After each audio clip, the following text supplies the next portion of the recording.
Hello students. हाँ जी बेटे last topic ਆਪਾਂ ਕੀਤਾ ਸੀਗਾ ਪੋਸਟਲੇਟਸ ਆਫ ਬੋਹਰਸ ਮੋਡਲ। हाँ जी ਅੱਜ ਆਪਾਂ ਯੂਜ਼ਫੁਲਨੈਸ ਕਰਾਂਗੇ ਬੋਹਰਸ ਮੋਡਲ ਦੀਆਂ ਕੁਝ ਦੀਆਂ ਯੂਜ਼ਫੁਲਨੈਸ ਸੀਗੀਆਂ ਕੁਝ ਦੀਆਂ ਲਿਮਿਟੇਸ਼ਨ ਸੀਗੀਆਂ। ਪਹਿਲਾ ਟੌਪਿਕ ਅੱਜ ਆਪਾਂ ਕਰਾਂਗੇ ਯੂਜ਼ਫੁਲਨੈਸ ਆਫ ਬੋਹਰਸ ਮੋਡਲ। ਬੋਹਰਸ ਮੋਡਲ ਦੀਆਂ ਯੂਜ਼ਫੁਲਨੈਸ ਕੀ ਹੈ? ਯੂਜ਼ਫੁਲਨੈਸ ਆਫ ਬੋਹਰਸ मॉडल। हाँ जी की यूजफुलनेस फर्स्ट की see it explain the stability of atom. ठीक है एटम की स्टेबिलिटी उन्होंने एक्सप्लेन किया सीगा। ठीक है जी उस तो बाद की सीगा second it explain the line spectra of atom. Atom का लाइन स्पेक्ट्रा एक्सप्लेन किया सीगा। ठीक है उस तो बाद की सीगा बेटे it help to calculate the energy of electrons of H like atom। ये बेटे H like atom दियां इलेक्ट्रॉन्स की एनर्जी किवें कैलकुलेट की जाती है। ठीक है बेटे उसके बारे में दस्या सीगा। ठीक है उस बाद नेक्स्ट टॉपिक की आया बेटा लिमिटेशंस। नेक्स्ट की आया अपने कोले limitations. Limitations of Bohr's model. Bohr's model the limitations की सी जिवें दी यूजफुलनेस सी होवें दी बेटे लिमिटेशंस सी। लिमिटेशंस की सीगा it could not explain the line spectra of multi electron। ठीक है multi electron like element या atom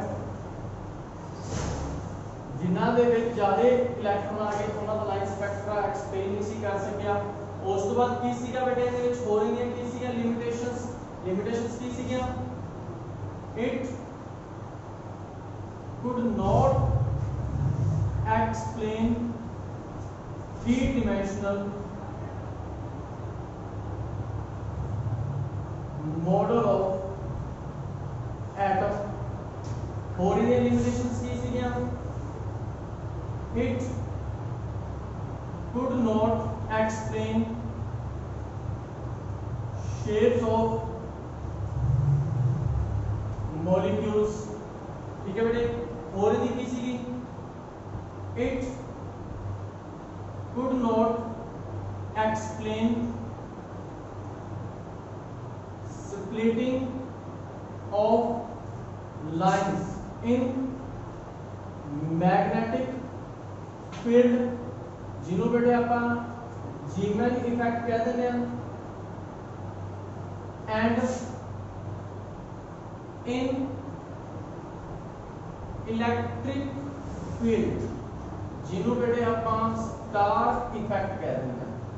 मतलब ਜਦੋਂ ਲਾਈਨ ਸਪੈਕਟਰਾ ਨੂੰ बेटे ਆਪਾਂ ਰੱਖਦੇ ਆ ਮੈਗਨੈਟਿਕ ਫੀਲਡ ਦੇ ਵਿੱਚ ਜਾਂ ਇਲੈਕਟ੍ਰਿਕ ਫੀਲਡ ਦੇ ਵਿੱਚ ਤੇ ਇਹ ਇਹਨਾਂ ਦੀ ਲਾਈਨ ਸਪਲਿਟਿੰਗ ਕਿਉਂ ਹੁੰਦੀ ਹੈ। ठीक है ਇਹਨਾਂ ਦੀ ਲਾਈਨ ਸਪਲਿਟਿੰਗ ਕਿਉਂ ਹੁੰਦੀ ਹੈ ਇਹਦੇ ਬਾਰੇ ਕੁਝ ਨਹੀਂ ਐਕਸਪਲੇਨ ਕਰ ਸਕਦਾ ਸੀ। ठीक है बेटे ਇਹਦੀ ਥੋੜਾ ਡੈਫੀਨੇਸ਼ਨ ਵੀ ਪੁੱਛੀ ਜਾ ਸਕਦੀ ਹੈ व्हाट इज जीमैन इफेक्ट या व्हाट इज स्टार इफेक्ट।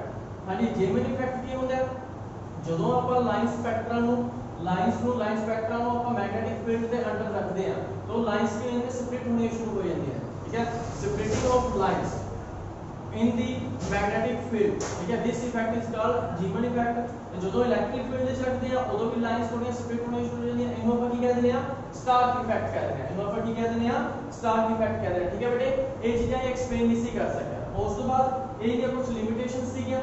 ਠੀਕ ਹੈ ਜੀ ਹੋਰ ਕੀ ਸੀਗਾ ਇਹਦੇ ਵਿੱਚ ਇਹ ਯੂਜ਼ਫੁਲਨੈਸ ਹੋ ਗਈਆਂ ਇਹ ਆਪਣੇ ਦੀਆਂ ਲਿਮਿਟੇਸ਼ਨਸ ਹੋ ਗਈਆਂ।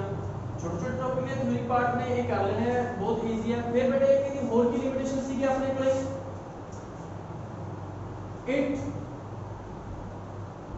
could not explain de Broglie equation and Heisenberg uncertainty principle, मतलब ਇਹ ਡੀ ਬ੍ਰੋਗਲੀ ਇਕੁਏਸ਼ਨ ਤੇ ਹੈਂਸਨਬਰਗ ਅਨਸਰਟੇਨਿਟੀ ਪ੍ਰਿੰਸੀਪਲ ਨੂੰ ਵੀ ਐਕਸਪਲੇਨ ਨਹੀਂ ਸੀ ਕਰ ਸਕਿਆ, ਠੀਕ ਹੈ, ਉਹਨਾਂ ਬਾਰੇ ਵੀ ਨਹੀਂ ਸੀ ਦੱਸ ਸਕਿਆ, ਠੀਕ ਹੈ। ਉਸ ਤੋਂ ਬਾਅਦ ਬੇਟੇ ਇਹ ਤਾਂ ਸਿੰਪਲ ਹੈ, ਇਹਦੇ ਵਿੱਚ ਇਹ ਵੀ ਡੈਫੀਨੇਸ਼ਨ ਪੁੱਛੀ ਜਾ ਸਕਦੀ ਹੈ, ਜਿਮਨ ਇਫੈਕਟ ਕੀ ਹੁੰਦਾ, ਸਟਾਰ ਇਫੈਕਟ ਕੀ ਹੁੰਦਾ ਹੈ, ਜਾਂ ਇਹਦੇ ਵਿੱਚ ਆਪਣੇ ਕੋਲ ਡੀ ਬ੍ਰੋਗਲੀ ਰਿਲੇਸ਼ਨ ਬਾਰੇ ਪੁੱਛਿਆ ਜਾ ਸਕਦਾ ਹੈ। ਇਹਨੂੰ ਆਪਾਂ ਐਕਸਪਲੇਨ ਕਰਦੇ ਹਾਂ। De Broglie relation, de Broglie relation, ये है बेटे डी ब्रोगली रिलेशन। जो कोई भी photon double nature dual nature show करता है, ड्यूल नेचर ऑफ मैटर, ठीक है, ड्यूल नेचर ऑफ मैटर, कोई भी अपने लिए फोटोन है और ड्यूल नेचर शो कर रहा है, वेव करैक्टर भी शो कर रहा है, पार्टिकल करैक्टर भी शो कर रहा है, फिर उनकी एनर्जी अपन किਵੇਂ फाइंड आउट कर सकते हैं, वो किਵੇਂ कर सकते हैं, ठीक है बेटे। देखो बहुत सिंपल है, बहुत इंपॉर्टेंट है।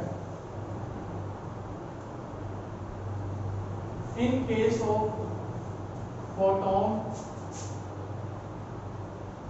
assumed it show wave character, समझो ये wave character शो कर रहा है, ये character शो कर रहा है बेटे wave character, then its energy given by, इनकी एनर्जी कितनी निकलेगी बेटे अपने को ले, E is equal to h nu, E is equal to h nu, equation first according to Planck's quantum theory, according to Planck's quantum theory, ठीक है बेटे। अगर in case of photon, जेड़ा photon है बेटे अपने जेड़ा फोटोन है इन्हों अज्यूम किया, assumed it show particle character, केड़े करैक्टर शो कर रहे हैं, पार्टिकल करैक्टर शो कर रहा है, then its energy given by, फिर ये एनर्जी कितनी निकलेगी, इक्वेशन में अपने ये होगी जो ये करैक्टर शो करेगा, वेव करैक्टर शो करेगा, तो E is equal to mc square, equation second according to Einstein equation, ठीक है बेटे। जो कोई भी चीज वेव करैक्टर शो करती है तो प्लैंक क्वांटम थ्योरी के अकॉर्डिंग उनकी एनर्जी किਵੇਂ ਕੱਢ सकते हैं, E is equal to h nu, ठीक है बेटे, E is equal to कर सकते हैं h nu, ਤੇ ਜੇ ਉਹ पार्टिकल करैक्टर शो कर रही है तो फिर आप उनकी एनर्जी किਵੇਂ ਕੱਢ सकते हैं, E is equal to mc square, ठीक है बेटे, अकॉर्डिंग टू आइंस्टाइन इक्वेशन। हां जी, h की हो गया प्लैंक कांस्टेंट, न्यू की हो गया अपने को फ्रीक्वेंसी, m की हो गया मास, c की हो गया वेलोसिटी, ठीक है बेटे। from 1 and 2 दोनों के equal h nu is equal to mc square, ਤੇ ਪਿੱਛੇ ਆਪਾਂ ਬੇਟੇ ਵੈਲੋਸਿਟੀ, ਫ੍ਰੀਕੁਐਂਸੀ ਤੇ ਵੇਵਲੈਂਥ ਦੇ ਵਿੱਚ ਇੱਕ ਇਕੁਏਸ਼ਨ ਕਰਕੇ ਆਏ ਆ, ਉਹਦੀ ਆਪਣੇ ਕੋਲ nu is equal to c over lambda, frequency, velocity ਤੇ ਵੇਵਲੈਂਥ ਵਿੱਚ ਰਿਲੇਸ਼ਨਸ਼ਿਪ ਹੁੰਦੀ ਹੈ, मतलब nu ਕਿਹਦੇ ਬਰਾਬਰ ਹੁੰਦਾ ਹੈ, c upon lambda ਦੇ, ਤੇ nu ਦੀ ਵੈਲਿਊ ਬੇਟੇ ਇੱਥੇ ਪੁੱਟ ਕਰ ਦੇंगे h c upon lambda is equal to mc square, एक c ਨਾਲ एक c कैंसिल हो जाएगा, ठीक है बेटे। ये आ जाएगा अपने को h lambda is equal to mc, lambda ऊपर चला जाएगा mc नीचे, ये आ जाएगा अपने को lambda is equal to h over mc, lambda is equal to h over mc wavelength. हां जी, c वेलोसिटी है, ठीक है, वेलोसिटी को आप v ਨਾਲ भी रिप्रेजेंट कर सकते हैं, तो मास इनटू वेलोसिटी क्या होता है, मोमेंटम, ठीक है, मास इनटू वेलोसिटी क्या होता है, p, momentum, mass into velocity, इनको मोमेंटम भी कह सकते हैं। h पे बेटा अपने कितने बराबर आ जाएगा, h अपॉन t, मतलब ये इक्वेशन है, this equation is called de Broglie equation, ठीक है जी। एंड जेड़ा लैम्डा होएगा, lambda is de Broglie wavelength, de Broglie wavelength, ठीक है बेटे, समझ लगी। जदों आपां किसी भी पार्टिकल की वेवलेंथ फाइंड आउट करनी, दोनों कैरेक्टर शो कर रहे तो सीधी अपनी इक्वेशन डी ब्रोगली रिलेशन जो कोई फोटोन वेव वेक्टर शो करता है, जो कोई फोटोन की शो करता है, पार्टिकल वेक्टर शो करता है, उनकी एनर्जी किਵੇਂ फाइंड आउट करनी है, ये आपके को ਜਿਹੜੀ इक्वेशन आई है डी ब्रोगली इक्वेशन कहता है। हां जी बेटे बहुत सिंपल या टॉपिक है other topic usefulness of Gauss model of atom, limitations of Gauss model, de Broglie relationship. उस तो बाद नेक्स्ट टॉपिक ਜਿਹੜੇ ਆ ਜਾਂਦੇ ਨੇ ਆਪਣੇ ਕੋਲੇ, नेक्स्ट टॉपिक आ ਜਾਂਦੇ ਨੇ बेटे डिफरेंस आ ਜਾਂਦੇ ਨੇ ਆਪਣੇ ਕੋਲੇ, difference between particle and wave ये कर लेना तुसी, ठीक है। और अपने को डिफरेंस किहड़े आ रहे ने, और अपने को डिफरेंस आ जाएंगे डिफरेंस, उस बाद डिफरेंस है इलेक्ट्रोमैग्नेटिक वेव ते मैटर वेव दे विच, ठीक है बेटे। इनके विच डिफरेंस आ जाएगा difference between electro magnetic wave and wave, ठीक है। इलेक्ट्रोमैग्नेटिक वेव से matter wave, electromagnetic wave matter, ठीक है बेटे। ये दो क्वेश्चन ने, ये दोनों ध्यान में कर लेने, ठीक है बेटे। हाँ जी समझ लगी, बहुत सिंपल या टॉपिक है। इनके विच अपने को पूछा जा सकता है जीमन इफेक्ट की होता है, स्टार्क इफेक्ट की होता है, ठीक है, या दी डी ब्रोगली रिलेशन मतलब ड्यूल नेचर ऑफ मैटर, इनके बारे में पूछा जा सकता है ड्यूल नेचर ऑफ मैटर बारे, या बेटे जिस दो क्वेश्चन आपके लिए लेवांगे पार्टिकल ते वेव दे विच difference, difference between electromagnetic wave ते मैटर वेव, इन्हां दोनों विच डिफरेंस पूछा जा सकता है। ओके, आई होप आज का टॉपिक आपको बढ़िया समझ में आ गया होगा। ओके बेटे।